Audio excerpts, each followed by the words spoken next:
The waiting-room of the celebrated Petersburg lawyer was full when Alexey Alexandrovitch entered it. 3 ladies, an old lady, a young lady, and a merchant's wife, and 3 gentlemen, one a German banker with a ring on his finger, the second a merchant with a beard, and the third a wrathful-looking government clerk in official uniform with a cross on his neck, had obviously been waiting a long while already. 2 clerks were writing at tables with scratching pens. The appurtenances of the writing tables, about which Alexey Alexandrovitch was himself very fastidious, were exceptionally good. He could not help observing this. One of the clerks, without getting up, turned wrathfully to Alexey Alexandrovitch, half closing his eyes. "What are you wanting?" He replied that he had to see the lawyer on some business. "He is engaged," the clerk responded severely, and he pointed with his pen at the persons waiting, and went on writing. "Can't he spare time to see me?" said Alexey Alexandrovitch. "He has no time free. He is always busy. Kindly wait your turn." "Then I must trouble you to give him my card," Alexey Alexandrovitch said with dignity, seeing the impossibility of preserving his incognito. The clerk took the card and, obviously not approving of what he read on it, went to the door. Alexey Alexandrovitch was in principle in favor of the publicity of legal proceedings, though for some higher official considerations he disliked the application of the principle in Russia, and disapproved of it as far as he could disapprove of anything instituted by authority of the Emperor. His whole life had been spent in administrative work, and consequently, when he did not approve of anything, his disapproval was softened by the recognition of the inevitability of mistakes and the possibility of reform in every department. In the new public law courts he disliked the restrictions laid on lawyers conducting cases. But till then he had had nothing to do with the law courts, and so had disapproved of their publicity simply in theory. Now his disapprobation was strengthened by the unpleasant impression made on him in the lawyer's waiting-room. "Coming immediately," said the clerk, and 2 minutes later there did actually appear in the doorway the large figure of an old solicitor who had been consulting with the lawyer himself.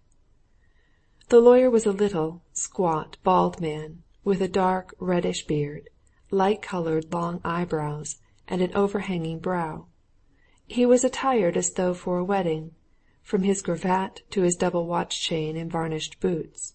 His face was clever and manly, but his dress was dandified and in bad taste.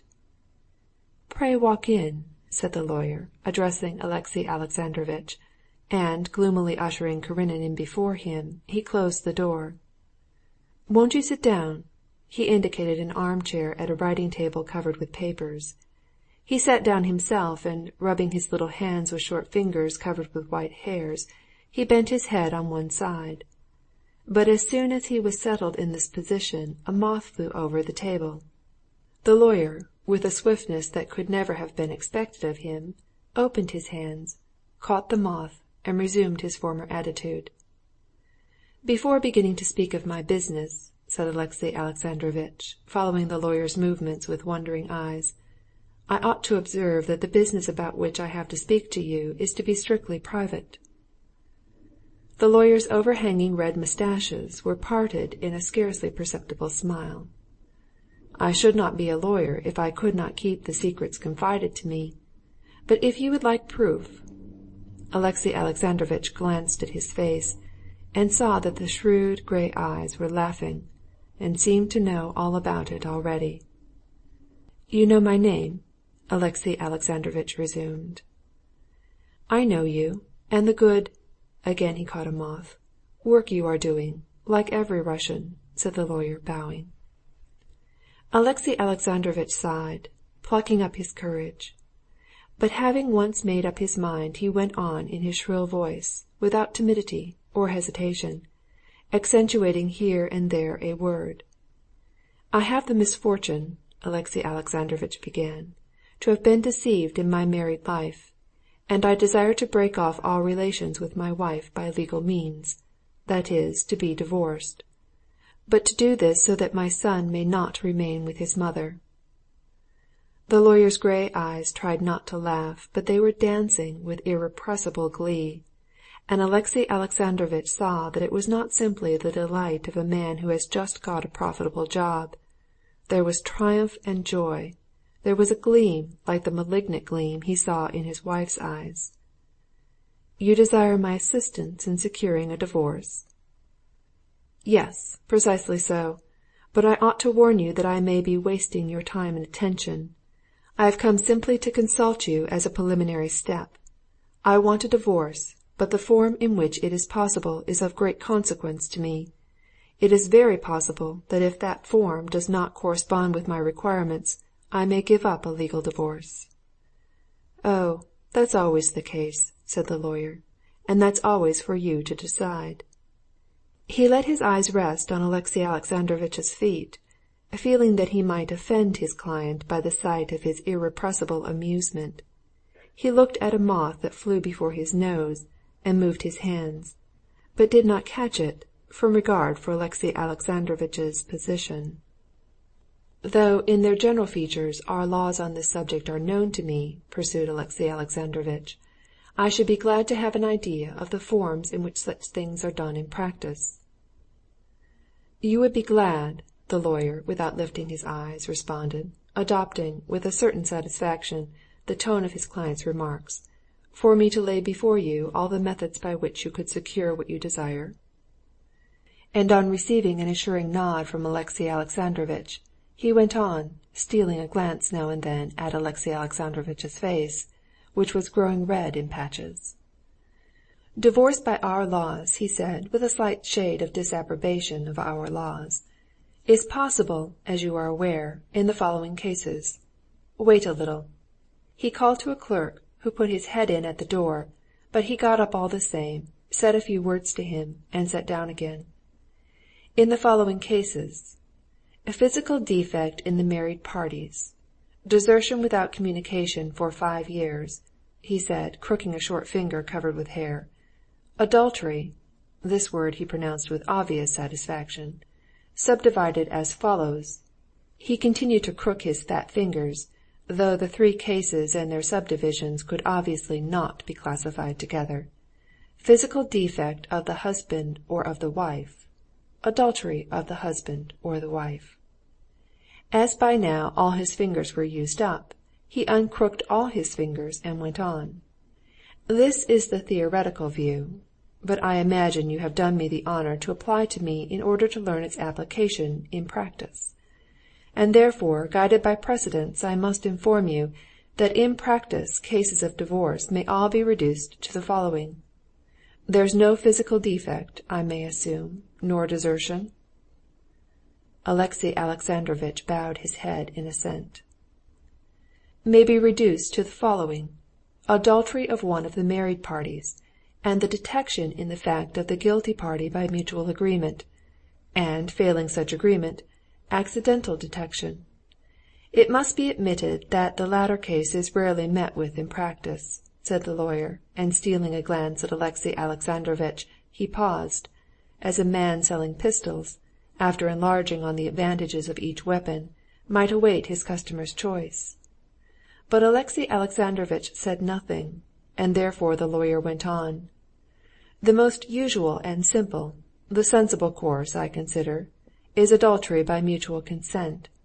I should not permit myself to express it so, speaking with a man of no education," he said, "but I imagine that to you this is comprehensible." Alexey Alexandrovitch was, however, so perturbed that he did not immediately comprehend all the good sense of adultery by mutual consent, and his eyes expressed this uncertainty. But the lawyer promptly came to his assistance. "People cannot go on living together, here you have a fact, and if both are agreed about it, the details and formalities become a matter of no importance, and at the same time this is the simplest and most certain method." Alexey Alexandrovitch fully understood now, but he had religious scruples which hindered the execution of such a plan. "That is out of the question in the present case," he said. "Only one alternative is possible: undesigned detection, supported by letters which I have." At the mention of letters the lawyer pursed his lips, and gave utterance to a thin little compassionate and contemptuous sound. "Kindly consider," he began. "Cases of that kind are, as you are aware, under ecclesiastical jurisdiction. The reverend fathers are fond of going into the minutest details in cases of that kind," he said with a smile which betrayed his sympathies with the reverend father's taste. "Letters may, of course, be a partial confirmation, but detection in the fact there must be of the most direct kind, that is, by eye-witnesses. In fact, if you do me the honour to entrust your confidence to me, you will do well to leave to me the choice of the measures to be employed. If one wants the result, one must admit the means." "If it is so," Alexey Alexandrovitch began, suddenly turning white, but at that moment the lawyer rose and again went to the door to speak to the intruding clerk. "Tell her we don't haggle over fees," he said, and returned to Alexey Alexandrovitch. On his way back he caught unobserved another moth. "Nice state my rep curtains will be in by the summer," he thought, frowning. "And so you were saying," he said. "I will communicate my decision to you by letter," said Alexey Alexandrovitch, getting up, and he clutched at the table. After standing a moment in silence, he said, "From your words I may consequently conclude that a divorce may be obtained? I would ask you to let me know what are your terms." "It may be obtained if you give me complete liberty of action," said the lawyer, not answering his question. "When can I reckon on receiving information from you?" he asked, moving towards the door, his eyes and his varnished boots shining. "In a week's time. Your answer as to whether you will undertake to conduct the case, and on what terms, you will be so good as to communicate to me." "Very good." The lawyer bowed respectfully, let his client out of the door, and, left alone, he gave himself up to his sense of amusement. He felt so mirthful that, contrary to his rules, he made a reduction in his terms to the haggling lady, and gave up catching moths, finally deciding that next winter he must have the furniture covered with velvet, like Sigonon's. Chapter 5